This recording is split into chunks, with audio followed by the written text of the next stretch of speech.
여러분 반갑습니다. 박원정입니다. 시카고 시장 선거가 일주일 앞으로 다가왔습니다. 오늘 뉴스매거진은 시장 후보 헤이수스 추이 가르시아 쿡카운티 커미셔너를 인터뷰하겠습니다. Commissioner, welcome to News Magazine. It's great to be here today, Juan. Your experience include Cook County Commissioner, Chicago City Alderman, and Illinois State Senator. And now you're running for mayor. And tell us about your core value in public service and why you must be mayor. My career in public service, both in elective office plus outside of elective office, has always been about serving people, about conducting myself in an ethical manner, transparent, always seeking to move things forward. I'm a member of the immigrant community. I'm very grateful at being in this country, and I've always tried to bring people together to make a difference in life, in any of the offices that I've held, but also in my community work at the local level, which I'm very rooted in Chicago neighborhoods. My desire is to become mayor of the city of Chicago to ensure that all of its communities, all of the different ethnic populations are involved in the process of saying how Chicago can be a better city for everyone to share and to prosper in. About 3 weeks ago, you participated in Asian Communities Candidates Forum. What have you come to understand about Asian communities issue? And tell us, how would you solve it if you become a mayor? One, I truly admire the Asian community's ability to build that solidarity, pan-Asian agenda. The reason I have so much admiration, I saw it at the forum. The ability to conduct one community meeting in 6 languages is truly an expression of a desire to have an impact. It shows resolve, it shows a focus on what's really important, both in terms of the experience the different groups have, but also in how to make a statement about unity as a part of a greater part of the city. So that is truly inspiring to me, how you build unity. Latinos are also diverse, the Latino community, but we don't always come together. So that was very inspirational to me about the potential for making more positive change in spite of the diversity that we have in our communities in Chicago. So what are some issues that you learned? Language, that the Asian communities want to ensure that whoever leads this city is going to be responsive to the language needs of the different communities, that we ought to strive to have as much information relevant to people, that we ought to be engaging, that we ought to take the time to visit, to get to know the communities, to truly understand what they're striving for and how the city can assist versus becoming a barrier in those goals that the communities strive for. At the forum, you talked about language access. But in Chicago, there are almost 100 different ethnic languages spoken. And how realistic is to have language access in so many different languages? I think it's quite realistic. At Cook County Hospital, for example, at the Stroger Hospital, we have interpreters available. If someone isn't available in person, they're available by telephone, they're available by electronic means.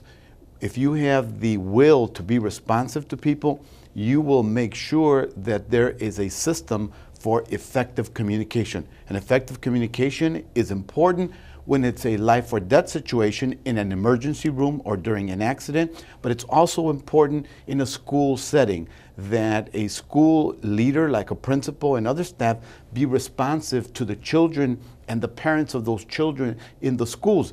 It's also important in business dealings. When business people come from the Korean community, the Chinese community, the Polish community, the Spanish-speaking community, there ought to be a plan to ensure that they get the services that they need because they contribute through taxes every time they purchase something or when they conduct a transaction. So we need to be responsive to those things.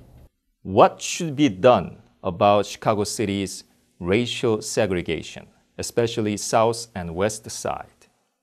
Chicago has a long history of confining people to certain parts of the city. Socioeconomic factors contributed to this, like housing patterns and schools.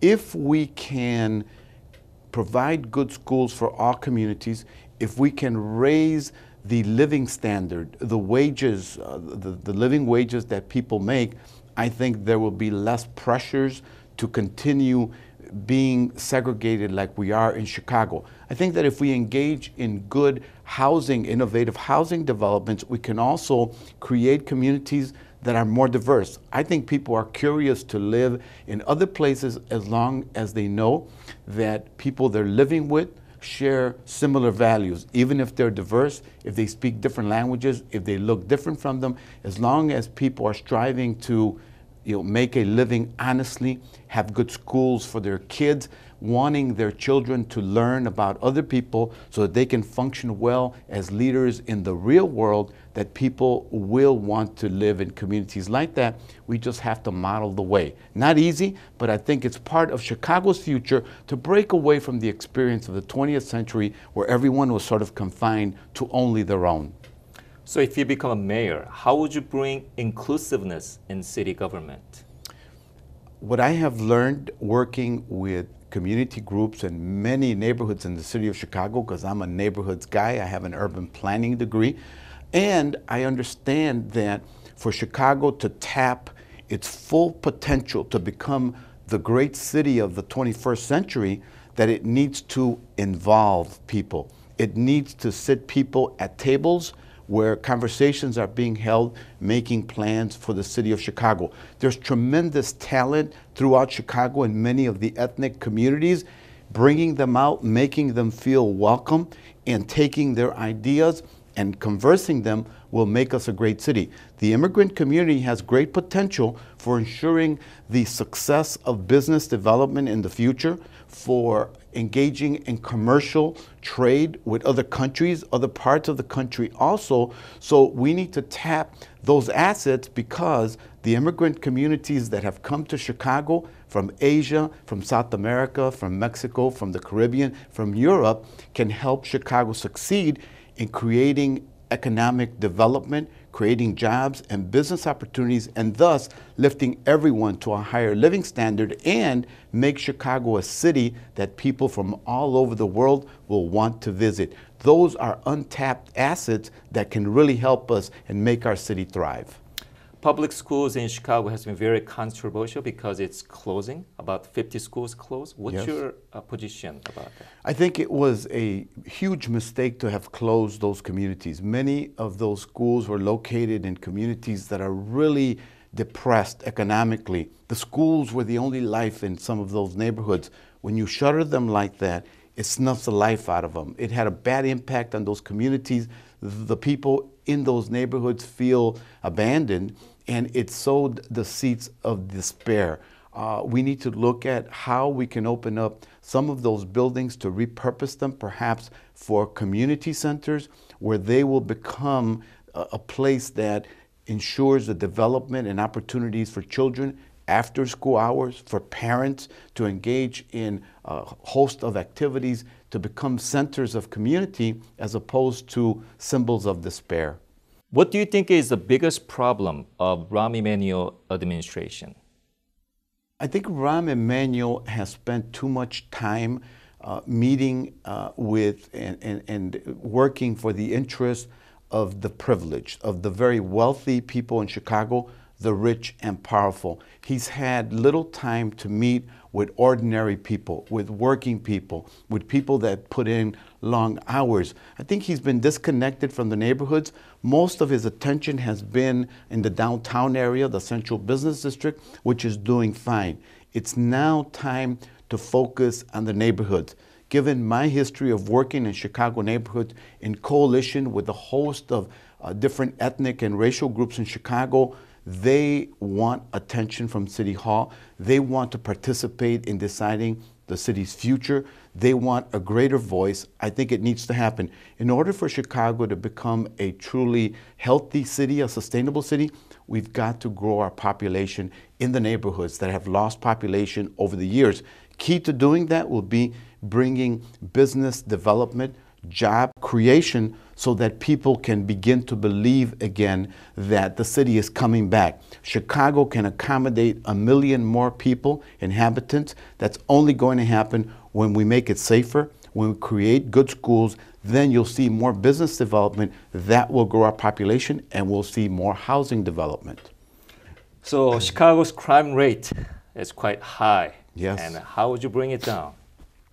One of the proposals I have made, and it's part of my platform, is making Chicago communities safer by hiring 1,000 additional police officers to engage in real community policing, getting to know the communities, the ethnic communities, the immigrant communities, to let them know that they're not the immigration service, that they're there to serve, to establish real relationships where they get to know who Juan is, who the people that he works with are, getting to know what community organizations in neighborhoods, working with churches, with schools. That's the community policing that we don't have in Chicago anymore. Other cities have gone to that model, and their crime rate has decreased. People trust the police, people cooperate with the police instead of closing up and not wanting to report crime. It's gotten really bad in certain parts of the city. That needs to change. The other piece that, in terms of safety, would be the practice of restorative justice for young people in particular. When one young person commits an act of harm against another, they ought to sit down and reconcile. You ought to restore the damage that you did to me. But you ought to offer an apology. I'll accept your apology. A group of community members comes around these two people and ensures that they reconcile, that they heal, and that they move on. We've gotten away from that. We like to turn incidents like that over to the police, to a juvenile judge, and then to a juvenile probation officer.